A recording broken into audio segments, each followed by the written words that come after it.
Bom, olá a todos, meu nome é Luiz Eduardo, sou doutorando pelo Programa de Pós-Graduação em Biologia de Sistemas, sob orientação da professora doutora Natália Sela, e hoje eu vou falar um pouco sobre o meu trabalho de pesquisa, cujo título é O Potencial Papel para a Maspina na Regulação de Grânulos de RNA.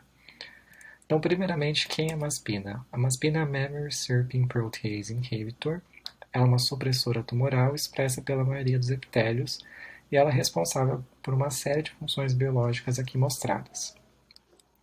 Essa proteína ela possui relevância por atuar no desenvolvimento da glândula mamária, por se constituir em um potencial alvo terapêutico e também prognóstico.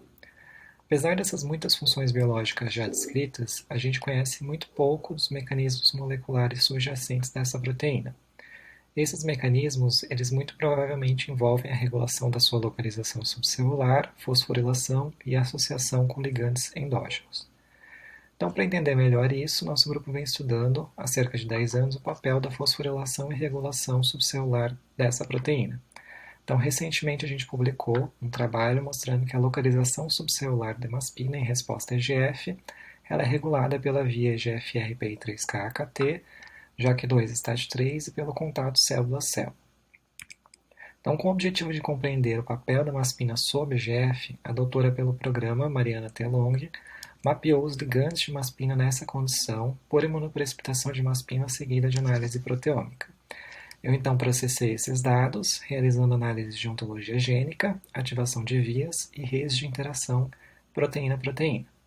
E nós chegamos às seguintes classes de ligandes significativos: ligandes associados à tradução e anovelamento de proteínas, a metabolismo de RNA, citoesqueleto e ao metabolismo energético.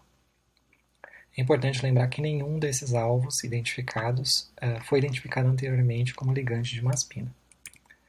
Então a gente se perguntou quais processos biológicos poderiam explicar esse conjunto tão diverso de ligandes dentro do nosso contexto de carenciamento de fatores de crescimento e de reposição ou reintrodução de EGF no meio de cultura.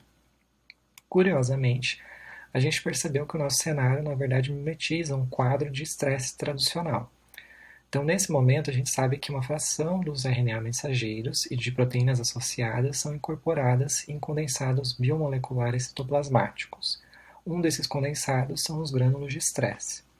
Esses grânulos de estresse, em geral, eles recrutam e concentram fatores de tradução em riboproteínas, ribonucleoproteínas, chaperonas e chaperoninas e componentes do citoesqueleto, além de outras proteínas ainda não identificadas.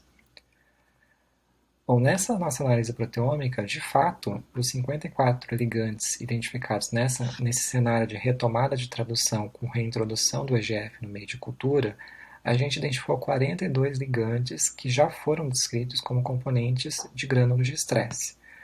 Portanto, a gente se perguntou, essa seria uma nova função molecular biológica da maspina citoplasmática? E qual seria o papel disso ao longo da progressão tumoral, uma vez que esses grânulos têm sido associados à resistência tumoral?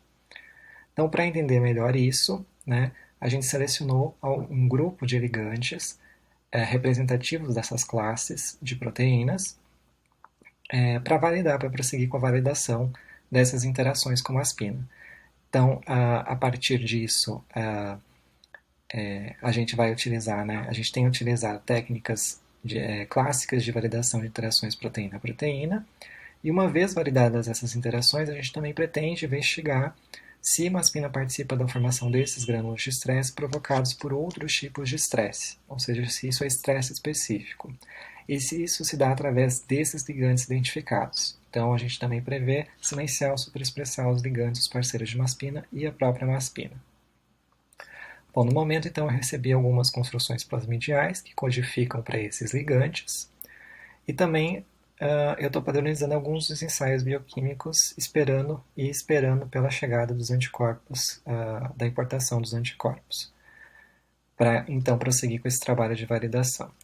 Então eu agradeço aos professores do ICB pela ajuda, aos pesquisadores que doaram todas essas construções plasmidiais para realizar esse trabalho, a FAPESP e principalmente a CAPES pelo suporte. Muito obrigado pela atenção de todos.